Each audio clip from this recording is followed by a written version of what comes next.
Wife betrayed me, transferred our savings, and began a secret life behind my back. I had no idea until the truth came crashing down.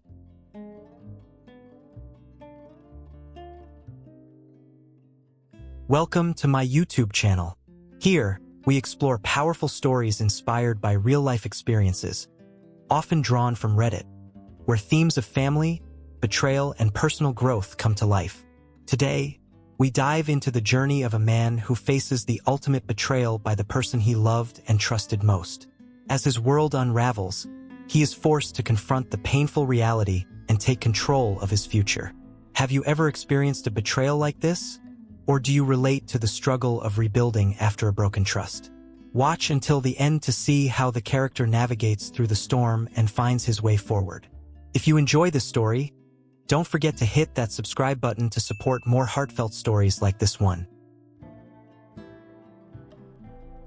My name is Ethan Carter, and I'm a 40-year-old financial analyst. I work for a top-tier consulting firm in Manhattan, helping high-net-worth clients manage their investments and portfolios.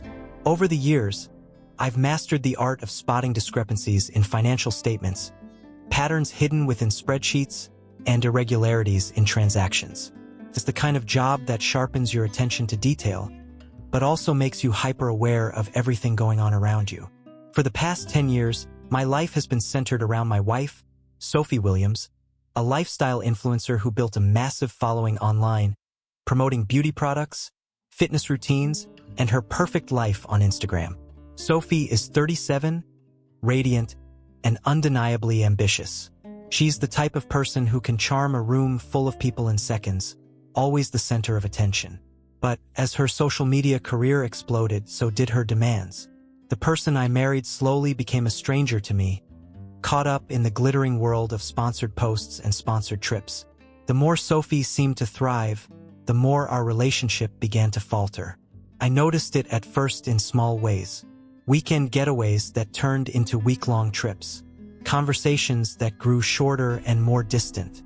The growing silence whenever I walked into the room. But it wasn't until a seemingly innocent evening in late June that everything came crashing down.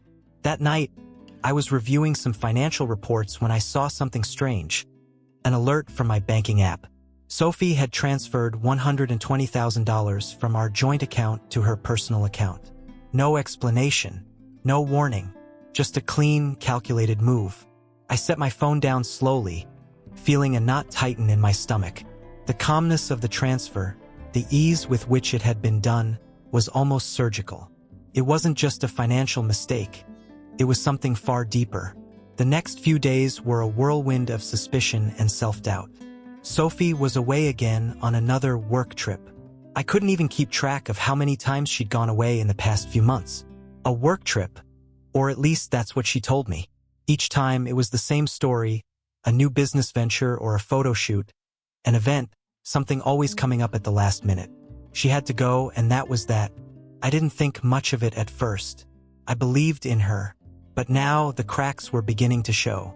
She called me the evening she arrived at her destination. Her voice was as cheerful as ever, but something felt off. It was too forced, too upbeat, as though she was trying too hard to make the conversation sound normal. I could hear the hesitation in her words, the small pauses that weren't there before.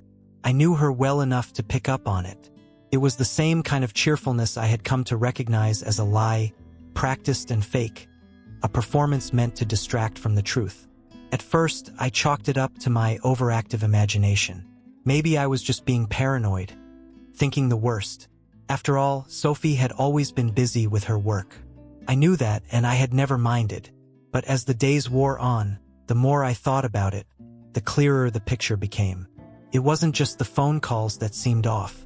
It was the little things, the unspoken distance that had crept into our conversations, the way she would dodge certain questions, the excuses that didn't make sense. My mind couldn't ignore them anymore, and I knew I had to confront whatever was lurking beneath the surface. So, I did what I always did when I needed answers. I used the tools I had at my disposal. My years of training in forensic accounting weren't just for clients or corporate investigations. I had learned to read between the lines, to spot the smallest discrepancies in numbers, and to dig deep into data until the truth came out. This wasn't a skill I could turn off, not even in my personal life. I started by going over our shared financial accounts, our joint checking and savings. I hadn't done it in a while, but now, something in me told me to take a closer look. As soon as I logged in, my stomach turned. Red flags were everywhere. Sophie had been making small, unexplained transfers to multiple accounts under her name. It wasn't much at first, just a few $100s here, 1,000 there. I dismissed them as regular expenses, maybe something to do with her influencer business, until I noticed the pattern. These transfers weren't normal. They weren't just for her business or for things we had discussed. There were charges I didn't recognize, like personal shopping sprees at high-end stores I knew we couldn't afford on our budget. And there were more transfers than I could keep track of. The money was moving, but where? And why? I pulled up the credit card statements, the ones we used for shared purchases, and that's when I saw the inconsistencies. The purchases didn't add up. We had always been careful about our spending. We had made joint decisions on big-ticket items, like vacation plans and major purchases for the house. But now, there were charges for things I didn't remember agreeing to. Designer bags, jewelry, dinners at exclusive restaurants, weekend getaways to places we'd never talked about. She had been hiding all of it from me. But the real kicker came when I checked her email. It wasn't something I would normally do, snoop around in her private emails. But something about her behavior was gnawing at me. I needed answers, and I knew that I could only find them if I dug deeper. I knew the passwords to our shared accounts, and with one quick search, I found what I was looking for. She had tried to change the passwords to several of our shared accounts, including ones I had access to as a business partner. She was covering her tracks. Why hadn't she told me? Why hadn't she just been upfront with me about what was going on? She knew I would notice the discrepancies. She had to know that. The worst part wasn't even the financial secrecy. It was the lies, the deceit, the fact that she had been hiding something so huge from me for so long. It wasn't just the money. It was the fact that she thought she could get away with it, that she had been so careful to cover her tracks. It was the subterfuge, the fact that she hadn't come to me when things had gone wrong, or if she had felt neglected or upset. No, instead, she'd chosen to deceive me. She had been building a separate life, a life I wasn't a part of. And I wasn't just being paranoid anymore. I was starting to see it all come together. I sat back in my chair, staring at the screen. The room around me seemed to close in, and for the first time in months, I felt like I couldn't breathe. Sophie wasn't just hiding a few financial transactions. She was constructing an entirely parallel world. A world where I wasn't needed, where I was just an afterthought, a man she could play with until something better came along. I had been blind to it all, too trusting, too naive. As I scrolled through the email chain, I saw the communication with Ryan Bishop, the fitness coach she had been tagging in photos for the last few months.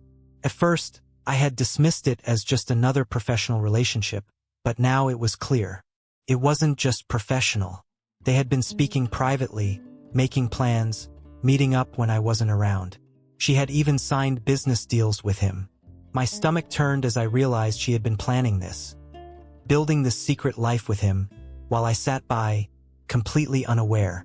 I closed the laptop slowly, my hands shaking. It wasn't just the money. It wasn't just the lies.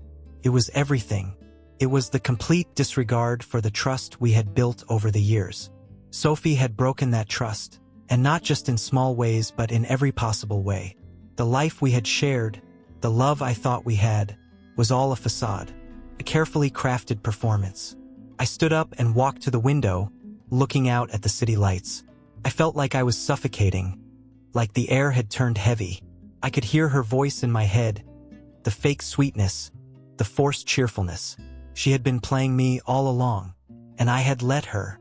I had a choice to make now, and I couldn't keep pretending I didn't see the truth. She had made her move, and now I had to make mine.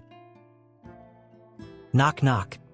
Now you're about to watch the best part of the story, but before that, make sure to subscribe to my channel so we can keep going together. I couldn't sit back any longer. The truth was clear. Sophie had been seeing someone else, and it wasn't just about money. It wasn't just the hundreds of thousands of dollars that had quietly disappeared over the last few months, though that was enough to make my stomach churn. It was the way she had replaced me in her life without so much as a conversation. I didn't recognize the woman I'd been married to anymore. Her priorities, her actions, everything she was doing screamed that I no longer had a place in her world. It was more than betrayal, it was erasure. His name was Ryan Bishop. He was a fitness coach and business owner, someone Sophie had been tagging in her social media posts for months. At first, I had dismissed it as nothing more than a professional relationship, a way for her to network and promote her brand. She had always been about business, and I didn't mind. But the longer I watched, the more I saw the subtle ways in which Ryan had woven himself into the fabric of her life. Late-night texts, shared adventures on Instagram, cryptic messages that only they understood. My gut had been telling me something wasn't right, but I ignored it until I couldn't anymore. As I sat in the apartment we once called home, I stared at the bank statements, the emails, the messages that Sophie had thought were hidden. I had tried to give her the benefit of the doubt for too long. I wasn't a fool. I had seen the signs and ignored them, rationalized them. But there was no more room for denial. It was all out in the open now. She had been seeing someone else, building a life behind my back while I had been busy building our future together. I decided to confront Sophie. My hands were shaking as I dialed her number, not out of fear, but because I was sick of the lies. I didn't want to do this. Hell, I had been avoiding this moment for weeks, maybe months. But the truth had clawed its way to the surface, and I couldn't keep pretending I hadn't seen it. When she came home a few days later, I knew the moment she walked through the door that this would be it. She looked at me, her eyes wide, as she noticed the look on my face. I didn't waste time with pleasantries. "We need to talk," I said, my voice calm but firm. "I know everything." Her face paled, and for a split second, I thought I saw a panic flicker in her eyes. But just as quickly, she masked it with that familiar smile, the one that never quite reached her eyes, the smile I had grown so used to over the years. "What do you mean, everything?" she asked, her voice shaking slightly. I didn't flinch. "I know about the transfers. I know about the secret accounts. And most of all, I know about you and Ryan." Her face drained of color as the words hit her like a punch to the gut. For a moment, there was complete silence, and I could see the wheels turning in her head, trying to come up with a response, a lie, anything that could salvage the situation. But there was nothing left to say. She opened her mouth, but I stopped her before she could speak. "I know you've been lying to me, Sophie. I've seen it all, the money, the trips, the late nights. I've seen the secret conversations and the plans you've made behind my back. And I'm done." Sophie's expression shifted from one of confusion to desperation. "Ethan, please," she started, her voice cracking. "You don't understand. I didn't want you to find out like this. It's not what you think. I've been stressed. Work has been crazy, and I needed someone to talk to." Her words came pouring out, frantic and disjointed. She blamed it all on stress, on being overwhelmed by the pressures of being an influencer, of balancing work, image, and social media. She kept talking, kept explaining herself, but nothing she said made sense. Every word felt more like an excuse than a reason. Her voice shook, but I wasn't moved. I didn't want to hear about how hard her life had been, how busy she was, how everything had just gotten out of hand. I had seen enough. My heart had broken years ago when she had stopped being the woman I married and started becoming the person she is now. Someone selfish, someone who had forgotten what we had worked for, what we had built together. And now, standing here, I realized how much she had grown apart from me. "You think this is all just a misunderstanding, Sophie?" I asked, my voice low, almost sad. "You think I haven't seen the way you've replaced me in your life? The way you've replaced everything we had together with him?" Her face fell. She didn't have an answer because she knew the truth. All she had left were weak excuses, words that would never be enough to repair the damage. "I'm done," I said flatly. "I've been preparing for this moment for months. I've been watching, and now I see everything clearly. The money wasn't the worst part. The lies weren't even the worst part. It's the fact that you've been building a life behind my back, and you never even had the decency to talk to me about it." Sophie's eyes filled with tears, but I wasn't moved. "Not anymore. Please, Ethan, don't do this. We can fix this, I swear. It's just, we've both been so caught up in everything. But I need you. I've made mistakes, and I want to make it right." I shook my head.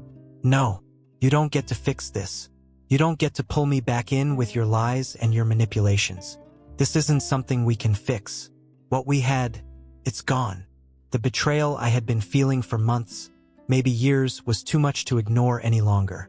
It was too much to forgive. Sophie hadn't just stolen my trust. She had stolen my future, the future we had once planned together. "Everything we've built, it's gone now, Sophie," I said, my voice barely a whisper. "And I'm not going to keep pretending like this is something I can save. This is over." The finality of my words seemed to hang in the air like a thick fog. Sophie stared at me, her eyes wide, the tears flowing freely now, but I didn't feel sorry for her. Not anymore. This wasn't just about the money anymore. It was about me. It was about the man I had been before Sophie had come into my life, the person I had become because of her, and the person I would be now that she was no longer a part of it. "I've already set things in motion," I added. "I've already started the process. Divorce papers are going to be filed. I've spoken to my lawyer, and there's no turning back." Her face twisted in anguish. "You're going to leave me over this? After everything we've been through?" I didn't respond. There was nothing left to say. I had already made my decision. It had been made long before this conversation. The truth had been staring me in the face for so long, and I had been too blind to see it. But now there was clarity. There was freedom. The silence between us was deafening. And as she stood there, broken and pleading, I walked out of the room. I didn't look back. The days following our confrontation were a blur of paperwork, legal battles, and endless phone calls with my lawyer. Every time I picked up the phone, there was a part of me that hoped Sophie would be on the other end, apologizing and begging for forgiveness. But that never happened. Instead, there were more accusations. Her angry, defensive tone on the phone, her refusal to acknowledge the extent of her betrayal. She couldn't see that the life we had built together, all of the trust, the love, was shattered. And I had no intention of picking up the pieces anymore. The first thing I did was freeze all our joint accounts. I was no longer willing to share anything with her, not even the money that had once been ours. Every dollar I saw moving from those accounts was a reminder of the way she had manipulated me, of how she had spent my trust without a second thought. The next step was calling my lawyer, instructing them to file for divorce on the grounds of financial misconduct. I knew this wasn't going to be easy. Sophie wouldn't take it well. She didn't take anything well, least of all when things didn't go her way. And sure enough, when Sophie found out about the divorce filing, she was furious. I could hear the rage in her voice as she accused me of being vindictive, of destroying everything we had built together. But that was the thing. Everything we had built was a lie. The life I had worked so hard to protect had never truly existed. It was a house of cards, and all it took was one gust of truth to knock it down. "I'm doing what I have to do to protect myself," I said, my voice steady, almost mechanical. There was no use trying to explain myself to her anymore.